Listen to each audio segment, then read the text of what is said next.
गुड़िया के परिवार को कुछ लोग बदनाम करने पर भी तुले हुए हैं। हमारे संवाददाता नरेंद्र प्रताप ने गुड़िया के परिवार से बातचीत की। नरेंद्र प्रताप ने पीड़ित परिवार से हर उस बात पर सवाल किए जो इन दिनों सोशल मीडिया पर वायरल हो रहा है। क्या कुछ कहा उन्होंने, सुनिए।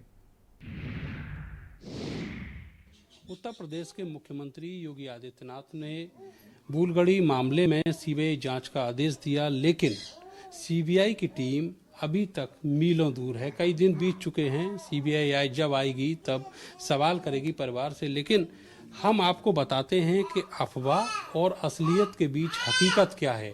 जो आरोपी हैं उनसे कभी फोन पर बात हुई? नहीं, हमारी कोई बात ना हुई। अच्छा, फोन जो है घर में कौन कौन इस्तेमाल करता है भाभी? पापा के पास रहता है। मेरे मायके से अगर फोन आता है तो बात कर लेते हूँ बस। इससे अलावा बुआ लोगों का फोन आता है तो बात हो जाती है, मगर ज्यादातर पापा के पास फोन रहता है। ये बताइए कि जो आरोपी हैं, जो दरिंदगी की उन्होंने, उन आरोपियों से परिवार के किसी से आना जाना, कभी कोई यारी दोस्ती किसी युवक से जो हमारे घर के लोग? हमारी किसी से बातचीत नहीं होती, किसी से आना जाना नहीं, किसी को जानती। मैं तो अभी तक ये भी नहीं जानती हूँ कि इन लोगों के चेहरे कैसे हैं।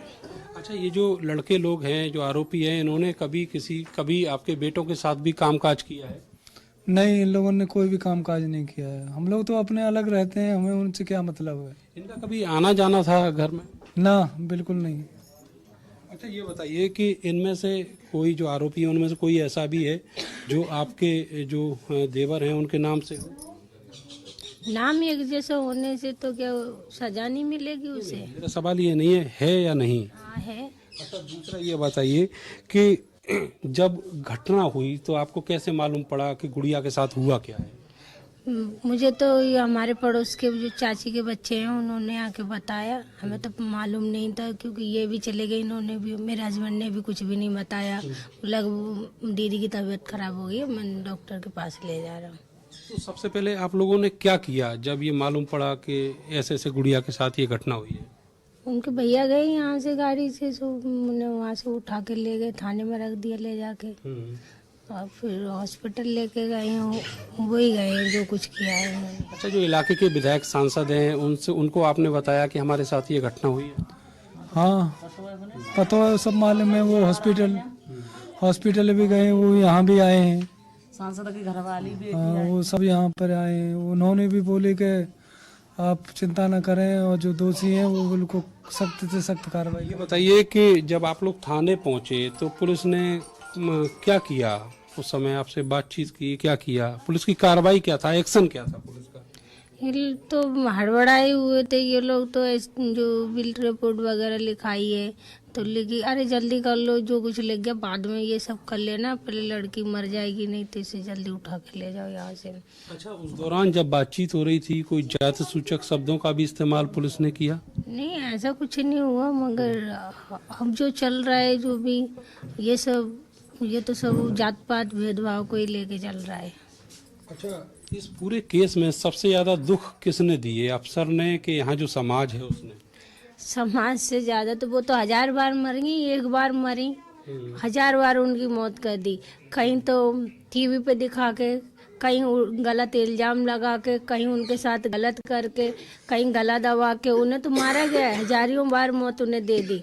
मगर जो हो रहा है ना, हमारी सरकार के जो बीच में बैठे हुए नेता लोग हैं, वो सब इसमें सब उन लोगों का कार्य हो रहा है। क्योंकि इन लोगों की अगर साजिश ना होती, चाल ना होती, तो उनकी बॉडी को ऐसे रातों रात जलाने का कोई मकसद था? कोई उसमें ये भी तो हो सकता था कि बॉडी को हम परिवार वालों को दे दें। हम लोगों ने तो ये भी बोला कि अगर हमें बॉडी दे दो, हम लोग जो भी अपना है रीति रिवाज करके आप ही कर देना, नहीं आप ही लगा देना उन्हें, हम लोग साथ में चले जाएंगे, आप ही करना सब कुछ। शायद ये इतना मामला हो रहा है, जो उस दिन ऐसा नहीं होता तो कुछ भी नहीं होता। अच्छा, क्योंकि इस पूरे मामले में जिस तरीके से रुख रहा सरकार का, प्रशासन का, आपकी सबसे ज्यादा मदद किन लोगों ने की? सबसे ज़्यादा मदद जो हमारे समाज के भाई लोग हैं, क्योंकि उन्हीं की वजह से ये सरकार की तरफ से भी हुई है, और जो भी सुन रहे हैं, देख रहे हैं, जो इसे आगे दिखाया मीडिया वाले ने, सब लोग मदद कर रहे हैं। अच्छा, जब बेटी के साथ जो घटना हुई तो सबसे पहले उसको खेत से कौन लेकर आया था? घर लेके तो आए नहीं थे वो तो खेत कहाँ लेके गए थे, कौन लेके गया?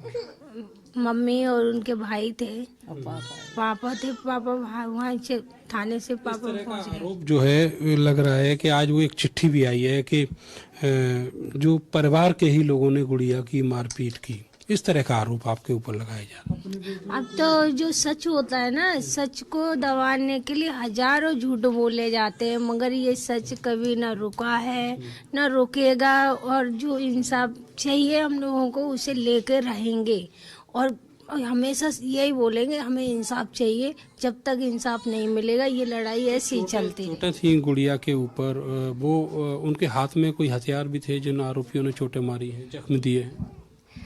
अब ये तो जो उन्होंने बोला वही, उन्होंने अपने बयान में क्या बोला ये तो मुझे मालूम नहीं है। जो चोट वोट मैंने नहीं। थी जब गुड़िया गई थी वहाँ? मम्मी हती उनके साथ। हाँ। अच्छा अच्छा। और दूसरा ये बताइए कि आप लोग के पास खेती बाड़ी कितनी है? हते 3-4-5 बीघा खेत है। कौन संभालता है उस खेती बाड़ी को? वो हम लोग वही करते हैं, अपना पालन पोषण करते हैं, वहाँ के सहारे थे अपने भैंस पर पालते हैं। आपकी कभी ये जो अपर कास्ट के लोग हैं, जो अक्यूज लोग हैं, इनसे कभी कोई लड़ाई झगड़ा आपका कभी जीवन में हुआ? पहले हुआ कम से कम 8 करीब, बात कोई मतलब ना आती चौके। अब तो ये नहीं, गाँव में चलते रहते हैं, शायद आप जानते होंगे अड़ोसी पड़ोसियों से, मगर इसका मतलब ये नहीं कि ऐसी दुश्मनी निकालो किसी की जान ही ले लो। फिर जान लेने से ज्यादा तो तुमने सबसे ज्यादा हैवानियत दिखाई है कि इंसानियत रही ही नहीं। अच्छा, ये जो अपर कास्ट के लोग हैं आप लोग को क्या कह के पुकारते हैं? क्या कड़वा सवाल आपसे पूछ रहा हूँ।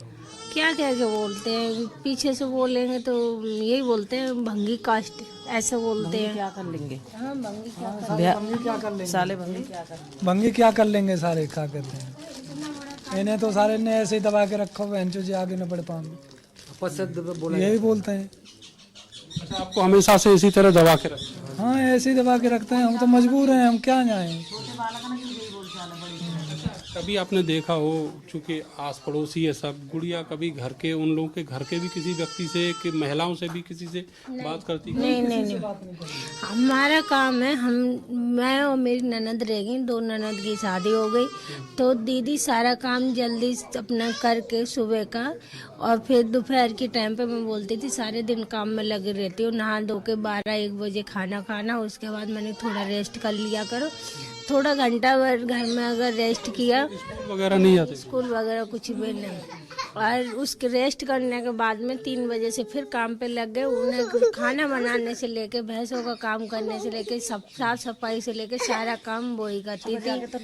मेरी तो 12 दिन की बेटी पैदा हुई अभी, तो 12 दिन की बच्ची थी ना, तो मैं कुछ भी काम नहीं करती थी घर में। तो आप सोचिए किसी से बात करने की उस इंसान के पास टाइम होगी, रात के 10 बजे तक जो मशीन की तरह लगे। उनके पास कोई मोबाइल वगैरह कुछ ऐसी चीज आप लोगों ने देखी? उनका जो भी सामान है वो मैं ही रखती उठाती हूँ, और सामान बोल के कुछ है ही नहीं। चप्पल पहनती है ना, तो वो भी मुझे ही लेके आनी पड़ती है। और जहाँ तक जो पर्सनल लड़कियाँ सामान यूज करती है तो वो भी मैं ही ला के दूंगी। और मेकअप का कोई शौक नहीं था। और आपका कपड़ा वगैरह है, अभी कुछ सूट ला के दिए, वो पड़े हैं, सिले भी नहीं है, और पुराने ही कपड़े वही सिल के गांठ के वही पहनना। मगर रिश्तेदारी में या भाइयों से, जैसे भाई बाहर रहते हैं, बातचीत करनी होती थी उनको, तो किसके फोन का इस्तेमाल वो करती थी? नहीं, वो बात जैसे स्पीकर ऑन कर लिया, हम लोग सब एक साथ में बैठे हैं, मम्मी बैठी हैं, हम बैठे हैं, तो बात कर रहे हैं, तो ऐसे बात करी। और अकेले में कोई किसी से अकेले में बात नहीं करती। अच्छा, ये जो आरोपी पक्ष है, ये इस मामले को प्रेम प्रसंग से जोड़ रहा है, लगातार आरोप लगा रहा है, लांछन लगाना चाह रहा है। आप क्या मानते हैं इसके पीछे क्या साजिश है? या ये लोग साजिश रच रहे हैं कि क्या कहते हैं बदनाम किया जाए आदमी को, और क्या कहते हैं ये हाँ हम बच जाएं, तो ये तो आरोप लगा रहे हैं। इसमें एक और चीज सामने आई है कि ये कहा गया कि यहाँ पे कुछ मुस्लिम लोग यहाँ दंगा कराना चाहते थे।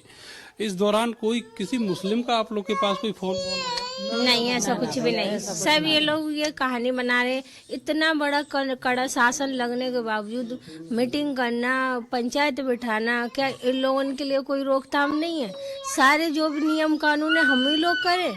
जो उनकी पंचायतों में बोल रहे हैं कि नहीं इनका ऐसा करो, SIT टीम बैठाओ कि CIO जो भी बोल रहे हैं, तो वो सारे हम उनके कहने पे ही होगा। क्या सरकार का दिमाग नहीं है कुछ सोच? चंद्रशेखर भी आपके संपर्क में है भीम आर्मी के, तो कोई मारने काटने ऐसी कोई बात कभी हुई? ना ऐसी कोई बात नहीं। वो लोग आज कह के चले जाएंगे हमें तो यहीं रहना है। तो इस चीज पे हम लोगों ने अभी इतना बड़ा केस हो गया तब से लेके अभी तक हम लोगों ने ये नहीं बोला कि नहीं तुम लोग ऐसा कुछ करो दबंगगिरी जो कि लोगों को डर लगे। या हम लोग खुद ना ऐसे हैं ना कराना चाहते, क्योंकि वो इंसान ही इंसान को मार डालेगा। तो ये कोई अच्छा काम थोड़ी नहीं है। उन्होंने तो जैसा किया वो उनके नज़र में अच्छा था, मगर हम लोगों की नज़र में ये सब अच्छा नहीं है। बिठा लीजिए, इसे बिठा लीजिए। आजा बेटा बैठ जाए। ये बताइए कि यहाँ जो अपर कास्ट के लोग हैं, आप लोग यहाँ बरसों से रह रहे हैं, केवल 4 ही परिवार है, इनका व्यवहार कैसा रहता है? व्यवहार और लोगों को तो सही रहता है, पर ये लोग ही ज्यादा का कहते हम लोग को तंग करते हैं हर बात के पीछे निकलने वालने में, या वैसे का कहते हैं कछु न कछु करते हैं वो। तो हम इन सब चीजों पे ध्यान भी ना देते, मैंने चल बोल लें। जैसे अब सिक्योरिटी तो मिली है, लेकिन क्या आप लोग अभी भी चाहते हैं गांव छोड़कर जाना? ऐसे तो गांव छोड़ के कोई नहीं चला जाएगा, मगर सारे ठाकुर लोग इस चीज की जिम्मेदारी ले कि हम लोगों के परिवार में अगर किसी को भी कुछ भी होता है, या तो सरकार जिम्मेदार है या इस पूरे इलाके के ठाकुर जिम्मेदार होंगे, तब तो यहाँ रुक सकते हैं न। उसके बाद अगर ऐसा कुछ नहीं है तो हम लोग यहाँ रह के क्या? सरकार पे यकीन है आपको कि वो इंसाफ दे पाएगी? यकीन तो कर रहे हैं, मगर इस तरीका से जो हो रहा है उस पर तो कैसे यकीन कर सकते हैं कि नई एक कहानी बना के कि ये हो रहा है कि भाई को लालचन लगा रहे हो। जो भाई यहाँ था ही नहीं, जो मेरे पास फ़ोन नहीं था, जो मैंने किसी दूसरे का फ़ोन लेके नंबर निकाल के जब उनसे बात की है तब वो आए, सीधे हॉस्पिटल ही पहुँचे। उन्होंने ये भी नहीं देखा कि घर कहाँ है। 10-12 दिन तक प्रधान है गाँव के, ये किस जाति से? ये भी ठाकुर ही है। अभी सपोर्ट में रहे, सपोर्ट करते हैं आप? नहीं सपोर्ट करते हैं वो हमारी क्या कहते हैं चौक नरेगा भरेगा काम में, वो बेचारे ने हमारी अभी आए हैं? अभी जब ये सब हुआ था अभी नहीं आए। फोन पे बात की हो उन्होंने? ना फोन से भी बात नहीं। प्रधान ने कुछ महीनों पहले कोई पंचायत भी आप लोगों से रिलेटेड कराई थी कुछ? ना हमसे कोई पंचायत नहीं कराई। कोई पंचायत वगैरह भी नहीं? ना। प्रधान अमूमन जो है और नॉर्मल डेज में कभी आपकी मदद करने की कोशिश करते थे? हाँ, नहीं मदद तो ये है कि नरेगा फरेगा के काम में उन लोगों ने वैसे हमारे नाम पाम लिखवाए, पैसा टका है जो वो हमारे मतलब मेहनत मजदूरी को हमारे पास आए वो है। तो वो लोग तो बेचारे अपनी जगह पे ठीक हैं, वो हमारे सुनते हुए ऐसी बात ना आती। अच्छा, वैसे कभी कोई मदद करने की कोशिश की प्रधान ने? अब ऐसे गंदे नरक में रह रहे हैं, अगर प्रधान जी चाहते तो शायद हमारी नाली बोरी बन जाती।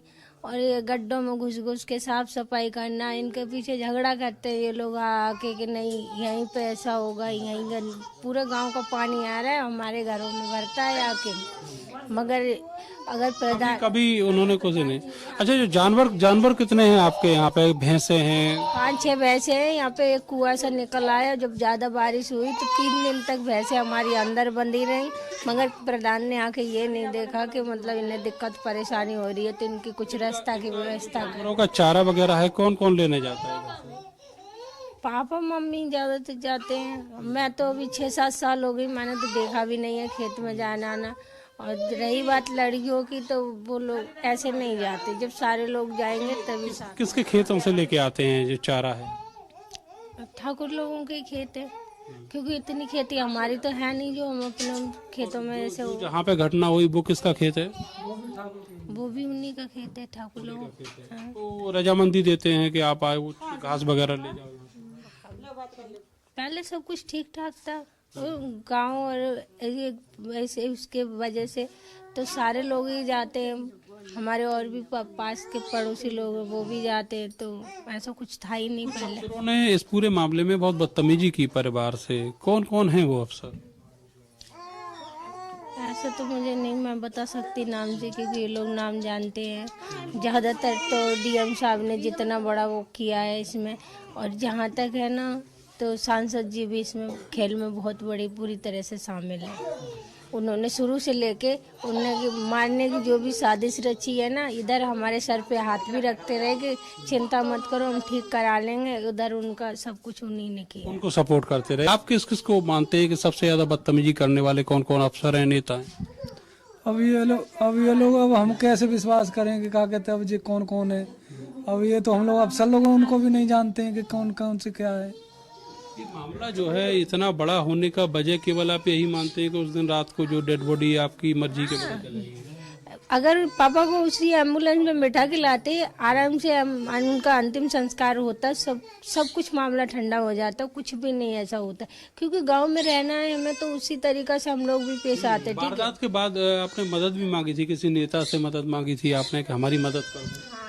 हाँ सांसद जी थी, बोली हमने। सांसद जी से हम लोगों ने, मैं थी यहाँ 14 तारीख को यहाँ पे, तो उसके बाद में जो हॉस्पिटल से आके वो यहाँ आए हैं, तो बार बार हमें वो दे रहे कि नहीं हम चिंता मत करो, रो मत, सब कुछ हम ठीक कर देंगे। तो मैंने ये बोला, मैंने अगर मदद करना ही चाह रहे हो तो उन्हें किसी अच्छे हॉस्पिटल में शिफ्ट करा दो, तो शायद वो ठीक हो सकती हैं। मैंने कि अभी ज़्यादा ऐसी कंडीशन ख़राब नहीं है जो कुछ ऐसा हो सके। हाँ, तो बोले कि चिंता मत करो मैं अच्छे हॉस्पिटल में एडमिट कराऊंगा, मगर जान के उन्होंने सारा टाइम निकल गया, लास्ट टाइम में ले जाकर उन्हें ऐसे मोड़ पर खड़ा कर दिया कि उन्हें मारने की सारी ये साजिश उन्हीं लोगों की। चाहते नहीं थे कि वो जिंदा रहे? जिंदा रहे, क्योंकि जिंदा रहेंगे तो सारे सब सबूत रहेंगे। उन्होंने उन्हें भी मार दिया, सारे सबूत भी खत्म कर दिए और जला भी दिया। बाबूजी, जिस मुआवजे की घोषणा सरकार ने की थी, क्या वो मिल गया है? अब ये तो मुझे नहीं मालूम है, ये तो लाला है मालूम है। माना इसके बारे में मुआवजा ना हमने मांगा था, ना हमें चाहिए। हमें इंसाफ मांगा और इंसाफ ही चाहिए, ना घर मकान नौकरी किसी अफसर ने अभी तक आके ये नहीं कहा कि सरकार ने आपको मुआवजा दिया है, ये रहा उसका चेक? नहीं, ऐसा कुछ नहीं। चेक वेक डीएम साहब इस बारे में बात कर रहे थे, अरे तुम्हें मुआवजा मिल गया, ये हो गया, तो हमें तो नहीं मालूम मुआवजा मिल गया नहीं मिल गया। क्या ये मुआवजे से मेरी बेटी को क्या कहते हैं इंसाफ वो भरपाई थोड़े में हो जाएगी? कम से कम उन आरोपियों को कम से कम सजा तो मिले। हम तो भीख मांग के भी अपना पेट भर लेंगे। ये मान रहे हैं कि बस 2 मिनट रुकिए, ये मान रहे हैं कि जो ये आरोप है प्रेम प्रसंग का, ये पूरी तरह झूठा है। मैं फिर से आपसे पूछ रहा हूँ, जो सच होता है वो कभी दबता नहीं है, जो कुछ हुआ ही नहीं और वो कभी सच हो नहीं सकता है। कि नार्को जो टेस्ट के लिए सरकार कह रही है, उसके लिए आप लोग तैयार हैं? सरकार ने आज तक ऐसा मैंने टीवी पर नहीं देखा है कि सरकार कह रही है कि नार्को टेस्ट हो। ये तो हमारे पंचायत करने वाले जो ठाकुर समाज के भाई लोग हैं ना, उनका डिमांड है। सीबीआई की जिस दिन ऐलान किया था उसी समय बोला है सरकार ने, प्रेस विज्ञप्ति जारी की। ऐसा कुछ भी नहीं, सीबीआई की जांच भी उन्हीं ने रखी है, ये किसी का कुछ भी नहीं है। ये कोई कोर्ट से ऑर्डर नहीं आया है जो हम लोग मान लें। जो ये लोग बोलेंगे वो चीज हम लोग नहीं करेंगे। आरोपी जो हैं वो क्या आपसे सेटलमेंट के लिए, समझौता के लिए भी दबाव बना रहे हैं, कुछ ऐसा है? समझौता तो होता तो उस 14 तारीख को ही कर लेते ना, मगर अब तो ये आवाज उठी है ना, एक लड़की का सवाल नहीं है, मेरे घर में और 3 लड़कियां हैं, तो शायद आज हम लोग समझौता कर लेंगे, कल उन्हें भी मार के ये ऐसे भूंज देंगे। पुलिस कोई दबाव बना रही है आपके पास कि सेटलमेंट कर लीजिए, मान जाइए? ना पुलिस तो खैर को ना इतना दबाव बना रही, पर अब जो है कि हम तो ज्यादा टाइम में सही हैं, कोई ऐसी सुरक्षा कंप्लीट है? ऐसी कोई दिक्कत ना आती। अच्छा, जो लोग ब्लेम लगा रहे हैं उनसे क्या कहना चाहेंगे आप, जो लोग आपके ऊपर जो लांछन लगा रहे हैं? अब ब्लेम लगा रहे हैं तो हम उन लोगों से जो कहेंगे कि आरोपी आरोपी रहेगा, चाहे वो कितना भी छुप ले, चाहे कितना भी कुछ भी कर ले, पर वो आरोपी तो आरोपी है। हाँ, ये अपने बचने के लिए ये ड्रामा आप मान रहे हैं कि साजिश है ये जो ब्लेम लगाए जा रहे हैं आरोपी? आप तो जानते हैं कि कातिल जो होता है बहुत शातिर होता है, वो बहुत हथकंडे अपना रहे हैं कि इन्हें मतलब किसी तरह ऐसे फंसाएं ताकि ये सब कुछ मामला ठंडा हो जाए और ये चुप बैठ जाए। मगर अब ये आवाज उठी है ना, ये दबेगी नहीं, ना हम चुप बैठेंगे। सीडीआर फर्जी, जेल से आई हुई चिट्ठी फर्जी, और ये सब केस का रुख मोड़ने के लिए। रुख मोड़ने के लिए, क्योंकि ये तो गरीब है, ये तो कुछ कर नहीं पाएंगे और पढ़े लिखे हैं नहीं, तो ये तो इन्हीं बातों को सुन के इतने डर जाएंगे कि शायद ये रात भर सोएंगे नहीं, इन्हीं सवालों के जवाब ढूंढते रहेंगे। तो इसी वजह से ये सब कुछ ड्रामा चल रहा है। ये ड्रामा चलाए जा रहे हैं, ये खत्म नहीं होने दे रहे हैं कि इन्हीं सभी सवालों में इन्हें दबाए रहे, उलझाए रहे, ताकि ये सब कुछ खत्म हो जाए। एक अंतिम सवाल ये है कि क्या अब जो रोटी रोजगार का साधन है वो भी गांव में आप लोग का जाता रहा है? बड़ी मुश्किल है। हाँ, ऐसा ही हुआ है। क्योंकि कामकाज करने शैडो लेके तो जाएंगे नहीं, ऐसे तो नहीं हो पाएगा। और अब खेत वेत में थोड़ा है फसल वसल, वो भी अब जा ही रही है, वो भी पता नहीं हो पाएगा कि नहीं खाने के लिए। कैसे करेंगे रोटी रोजगार के लिए आप लोग? तो चाहे हम लोगों को भीख मांगनी पड़े, मगर इंसाफ की लड़ाई अब हम लोग लड़ेंगे। चाहे रोड पे खड़े होके आप जैसे भाई लोगों से भीख मांग लेंगे, बच्चों को पाल लेंगे, रोड पे रह लेंगे, मगर अब इंसाफ के लिए खड़े हुए हैं तो लड़ेंगे और इंसाफ मांगेंगे और लेके ही रहेंगे। ये वो सवाल थे जो सीबीआई जब यहाँ पर आएगी वो करेगी, और मैं समझता हूँ कि इनसे जितनी अफवाहें हैं और जितने तथ्य हैं वो सब सामने आ गए होंगे, और जो लोग साजिशें रच रहे हैं, परिवार पर लांछन लगा रहे हैं, उनको अपने सवालों के जवाब भी मिल गए होंगे। कैमरा सहयोगी सानू के साथ मैं नरेंद्र, भारत समाचार, बूलगढ़ी गांव, हाथरस।